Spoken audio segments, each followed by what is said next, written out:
तपाईले vehicle trekking बारे त सुन्नु भएको नै होला। जस्तै पठाउमा गाडी बुक गरिसकेपछि तपाईले पठाउको एपभित्र रियल टाइममा हेर्न मिल्छ कि मेरो गाडी यति बेला कहाँ आइपुग्यो भनेर। गाडी जस्तै प्लेन पनि ट्र्याक गर्न मिल्ने भए कति सजिलो हुन्थ्यो होला। जस्तै मानौ तपाईको साथीभाइ घर परिवार मध्ये कोही तपाईलाई भेट्न विदेश आउँदै हुनुहुन्छ भने तपाईले फोनमै चेक गर्न मिल्थ्यो प्लेन कहाँ आइपुग्यो भनेर। केही गरेर प्लेन डिले भयो भने पनि तपाईले त्यही अनुसार उहाँहरूलाई पिकअप गर्ने प्लान बनाउन सक्नुहुन्थ्यो। वेल त्यसको लागि पनि एउटा एप छ फ्लाइट राइडर 24 भन्ने, जसमा विश्वभरिका सबै प्लेनको ट्र्याकिङ देखाइन्छ इन्क्लुडिङ नेपाल। यदि तपाईले आफ्नो प्लेनको डिटेल थाहा छ भने तपाईले त्यो प्लेनलाई सिधै सर्च गरेर ट्र्याक गर्न सक्नुहुन्छ।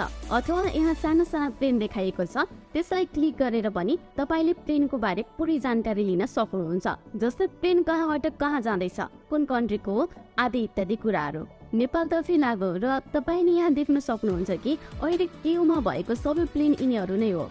एउटा क्लिक गरेर हेरौँ र एज यु क्यान सी यो कुन कम्पनीको प्लेन हो र यहाँदेखि यहाँ जाँदैछ। त्यस्तै यो एपको अर्को इन्ट्रेस्टिङ फिचर, यसले तपाईले उडिरहेको प्लेनमा पोइन्ट गर्दा यसले त्यो प्लेन कुन हो भनेर ठ्याक्कै भनिदिन्छ। त्यसको लागि लेफ्ट टपमा रहेको एआर भन्ने यो अप्सनमा क्लिक गर्नुहोस् र माथिको पर्मिसनहरू पनि दिनुहोस्।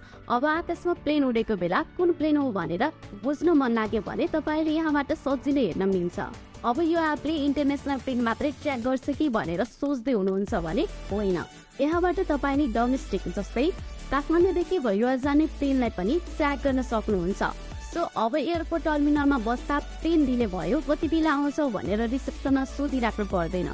टिकटमा भएको प्लेन नम्बर एपमा राख्नुहोस् र प्लेन कहाँ छ भनेर सिधै हेर्न मिल्छ। यदि तपाईँ भएको एयरपोर्टमा प्लेन आइसकेको छ भने बोर्डिङको काम सुरु हुन्छ, नभए प्लेन अझै डिले हुने चान्सेस छ। सो आजको लागि भने यति नै। यस्तै विविध जानकारीको लागि टेकपङ्क्तिलाई लाइक र फलो गर्न नबिर्सिनुहोला। साथसाथै हाम्रो वेबसाइट www.techpankti.com पनि भिजिट गर्नुहोला।